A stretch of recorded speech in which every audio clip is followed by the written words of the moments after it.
ANMR ನ್ಯೂಸ್ಗೆ ಸ್ವಾಗತ.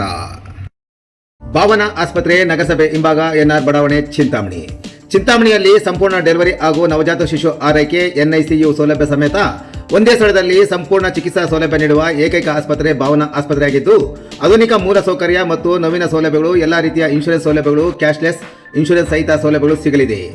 Doctor Bhavana S ಅವರು ಒಬಿಜಿ ಮತ್ತು ಗೈನಕಾಲಜಿ ತಜ್ಞರಾಗಿದ್ದು, ಅವರು ಸಾಮಾನ್ಯ ಮತ್ತು ಸಿಸೇರಿಯನ್ ಡೆಲಿವರಿ ಸೇವೆ, ಬಂಜೆತನ ಚಿಕಿತ್ಸೆ, ಲ್ಯಾಪ್ರೋಸ್ಕೋಪಿಕ್ ಶಸ್ತ್ರಚಿಕಿತ್ಸೆಗಳು, ಗರ್ಭಾಶಯ ಶಸ್ತ್ರಚಿಕಿತ್ಸೆ, ಲ್ಯಾಪ್ರೋಸ್ಕೋಪಿ ಸ್ಟೆರಿಲೈಸೇಷನ್ ಚಿಕಿತ್ಸೆ ನೀಡಲಿದ್ದಾರೆ.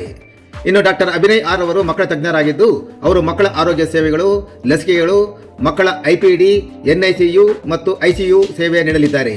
ಇನ್ನು ಇತರೆ ವೈದ್ಯರಿಂದ ಸದರಿ ಆಸ್ಪತ್ರೆಯಲ್ಲಿ pediatric neurology, pediatric surgery, general medicine ಮತ್ತು general surgery, ENT, nephrology, urology, onco surgery ಚಿಕಿತ್ಸೆ ಸಿಗಲಿದೆ. ಇನ್ನು ಹೆಚ್ಚಿನ ವಿವರಗಳಿಗೆ ಸಂಪರ್ಕಿಸಿ ಭಾವನಾ ಆಸ್ಪತ್ರೆ, ನಗರಸಭೆ ಹಿಂಭಾಗ, ಎನ್ಆರ್ ಬಡಾವಣೆ, ಚಿಂತಾಮಣಿ. ಮೊಬೈಲ್ ಸಂಖ್ಯೆ 7899001345.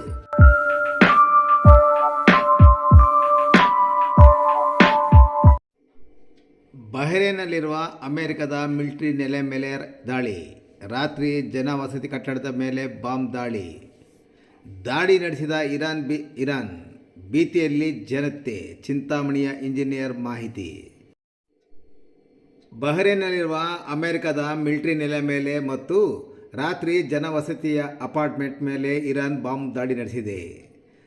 ದಟ್ಟ ಹೊಗೆ ಸಹ ಇದ್ದಿದ್ದು ಸದರಿ ಪ್ರದೇಶದಲ್ಲಿ ದೊಡ್ಡ ಹೊಗೆ ಕಾಣಿಸಿಕೊಂಡಿದ್ದು, ದಾಳಿಗೂ ಮುನ್ನವೇ ಬಹ್ರೇನ್ ಸರ್ಕಾರ ನಾಗರಿಕರಿಗೆ ಸುರಕ್ಷಿತ ಸ್ಥಳಕ್ಕೆ ತೆರಳಲು ತುರ್ತು ಎಚ್ಚರಿಕೆ ನೀಡಿದೆ ಎಂದು ಬಹ್ರೇನ್ನಲ್ಲಿ ಇಂಜಿನಿಯರ್ ಆಗಿ ಕೆಲಸ ನಿರ್ವಹಿಸುವ ಚಿಂತಾಮಣಿಯ ಮಂಜು ಎಲೆಕ್ಟ್ರಾನಿಕ್ಸ್ ಅಂಗಡಿಯ ಮಾಲೀಕ ಮಂಜುನಾಥ್ ರವರ ಪುತ್ರ ಪವನ್ ರವರು ಎಎನ್ಎಂಆರ್ ನ್ಯೂಸ್ಗೆ ತಿಳಿಸಿದರು.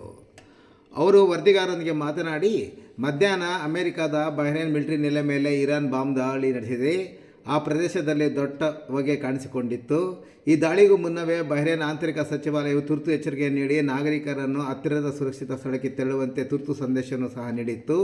ಹಾಗಾಗಿ ನಾಗರಿಕರು ಅಪಾಯದಿಂದ ಪಾರಾಗಿದ್ದಾರೆ ಎಂದ ಅವರು, ರಾತ್ರಿ ಮತ್ತೆ ಜನನಿಬಿಡ ಅಪಾರ್ಟ್ಮೆಂಟ್ ಮೇಲೆ ದಾಳಿ ಮಾಡಿದ್ದು, ಅಲ್ಲಿನ ಸಾವು ನೋವುಗಳ ಬಗ್ಗೆ ಯಾವುದೇ ಮಾಹಿತಿ ಸಿಗುತ್ತಿಲ್ಲ. ಮೊಬೈಲ್ಗಳಲ್ಲಿ ಸೈರನ್ ಅಲರ್ಟ್ ಆಗುತ್ತಿದೆ ಎಂದು ಅವರು ವಿವರಿಸಿದರು. ಇನ್ನು ಮನೆಯಲ್ಲಿಯೇ ಸುರಕ್ಷಿತವಾಗಿರುವಂತೆ ತನ್ನ ಎಲ್ಲ ನಿವಾಸಿಗಳಿಗೆ ಕತಾರ್ ಮೊಬೈಲ್ನಲ್ಲಿ ಸಂದೇಶ ರವಾನಿಸಿದೆ.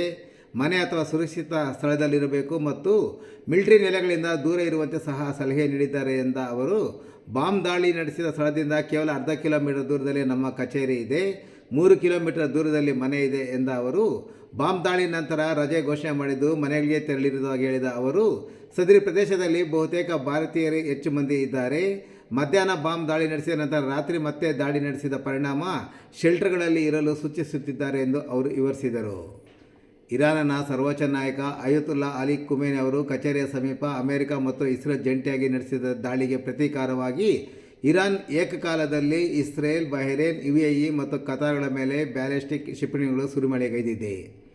ಇನ್ನು ಈ ಮೂಲಕ ಮಧ್ಯಪ್ರಾಚ್ಯದಲ್ಲಿ ತೀವ್ರ ಸ್ವರೂಪದ ಯುದ್ಧಕ್ಕೆ ನಾಂದಿ ಆಡಿದೆ. ಈ ಭೀಕರ ದಾಳಿಯಿಂದಾಗಿ ವಿಶ್ವಾದ್ಯಂತ ಭೀತಿಯ ವಾತಾವರಣ ನಿರ್ಮಾಣವಾಗಿದ್ದು, 3ನೇ ಮಹಾಯುದ್ಧದ ಆತಂಕ ಸಹ ಶುರುವಾಗಿದೆ.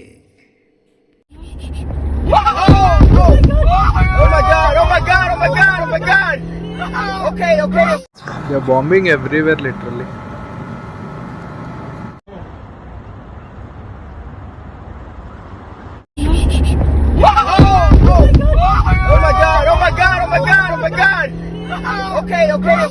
They're bombing everywhere, literally.